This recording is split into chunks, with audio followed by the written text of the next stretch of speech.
suis désolé.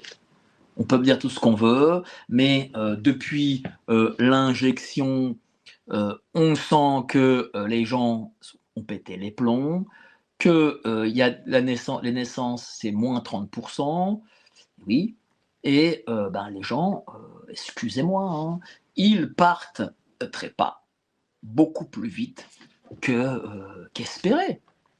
Voilà, ils partent beaucoup plus vite qu'espéré. Je suis désolé. Alors, combien de fois a-t-il pris la dose magique, notre bon Tirardisson? Je n'en sais rien.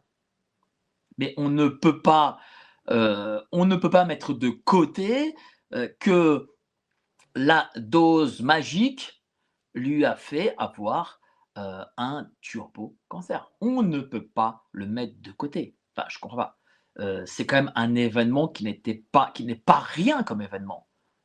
Ce n'était pas rien. Je veux dire, pendant 3 ans, on a été enfermés, brocardés, on a été, enfin, pas moi, mais au moins 80% de la population a été injectée, et on voit sur tous les chiffres médicaux des conséquences à ça.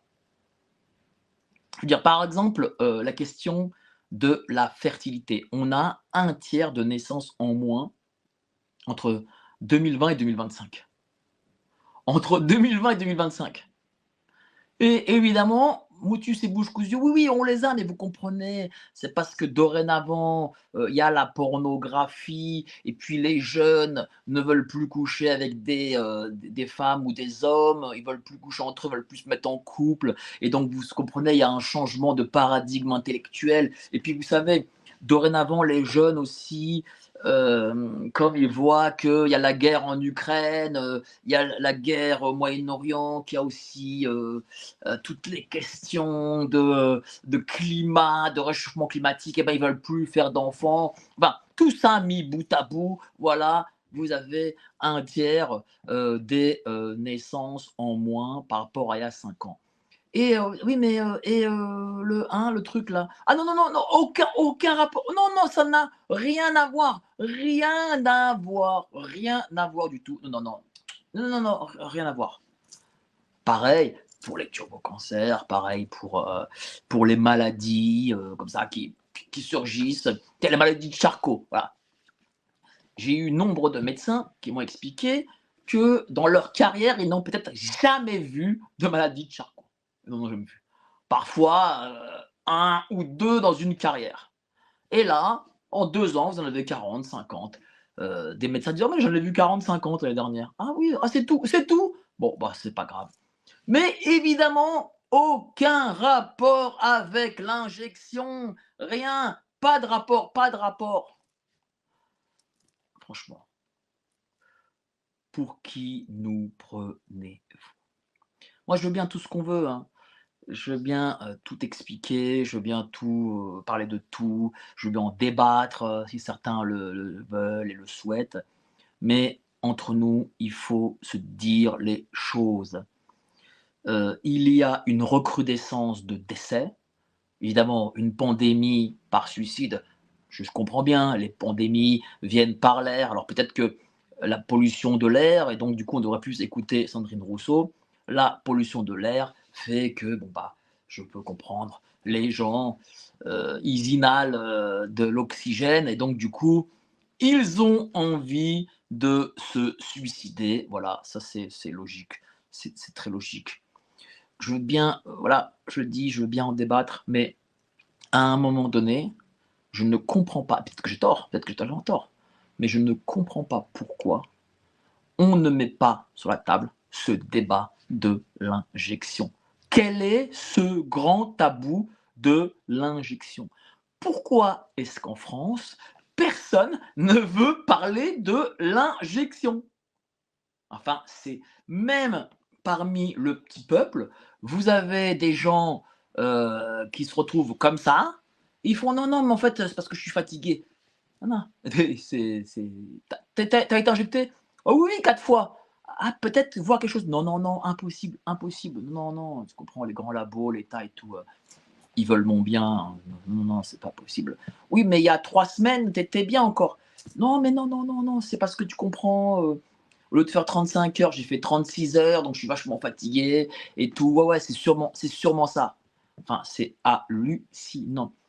Personne ne va en parler. C'est comme si, là, je sais pas moi, on abordait le sujet, des loges, on abordait, le sujet des francs-macs, des Illuminati, de je sais pas quoi, enfin des trucs qui fait que c'est un tabou tellement, grand, tellement immense que, voilà, on se dit: «Oh là là, non, non, faut pas en parler, faut pas en parler, jamais, jamais, jamais».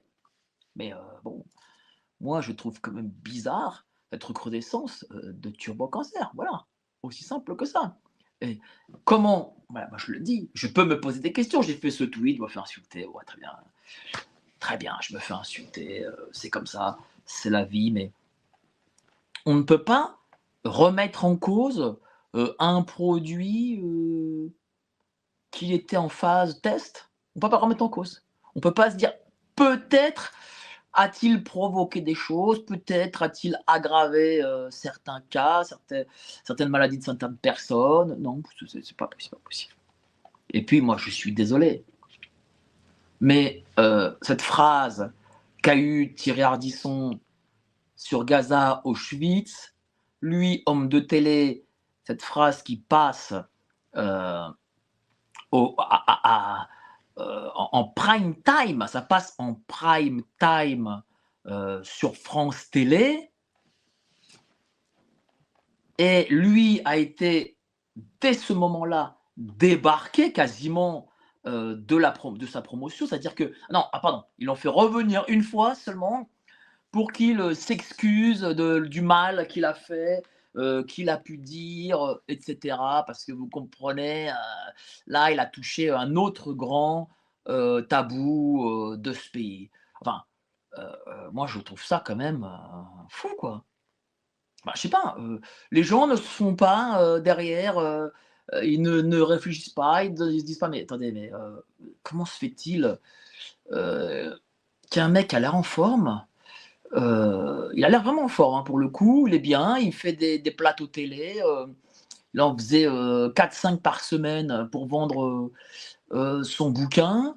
Et heu et puis là, comme ça, bim, on apprend, cancer, du foie. Et puis, n'oublions pas que la mort de Thierry Ardisson a été annoncée par un compte Twitter, qui travaille dans le milieu de la télé. Il a annoncé la mort de Thierry Ardisson et 15 minutes plus tard, la femme de Thierry Ardisson tweet: «Non, mon mari n'est pas mort, c'est honteux de dire que mon mari est mort, il n'est pas mort». C'est Crespo Mara, madame Crespo Mara de TF1. Elle explique: «Oh non, non, non, non, mon mari il est pas mort. Non, non, il est pas mort mon mari. C'était hier soir». Elle dit même exactement: «Honte à vous, non, mon mari n'est pas mort. C'était hier soir». Et en réalité, il était mort hier soir, puisque, cette nouvelle a été confirmée. Et Crespo Mara nous dit: «Mais quel écrit?» Elle ne fait pas une vidéo, elle écrit un communiqué en disant: «Mais quelle ignominie! Se croire autorisé à annoncer la mort d'un homme alors qu'il est encore en train de lutter pour sa survie entouré des siens, c'est inhumain». Ah bon? Donc ça veut dire que lorsque sa mort a été annoncée hier soir, il est encore vivant? Je ne crois pas.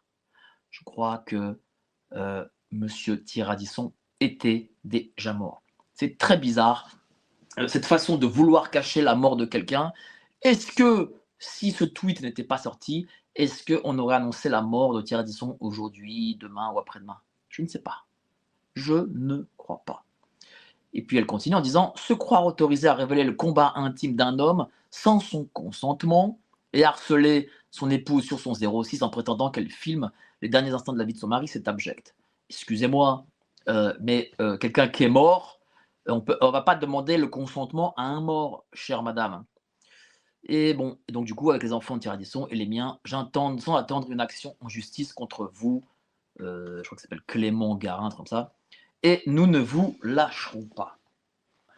Pourquoi, madame? Crespo-Mara a voulu cacher la mort de Thierry Ardisson. Je pose la question. Il est mort depuis hier. Le gars, le journaliste, a eu l'information.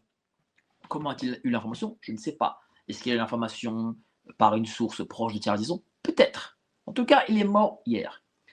Et elle réplique: honte à vous, mon mari n'est pas mort. Seulement, Clément Garin ayant sorti l'information sur Twitter, ça a fait le tour de la toile. Il ne pouvait plus cacher la mort de Thierry Ardisson.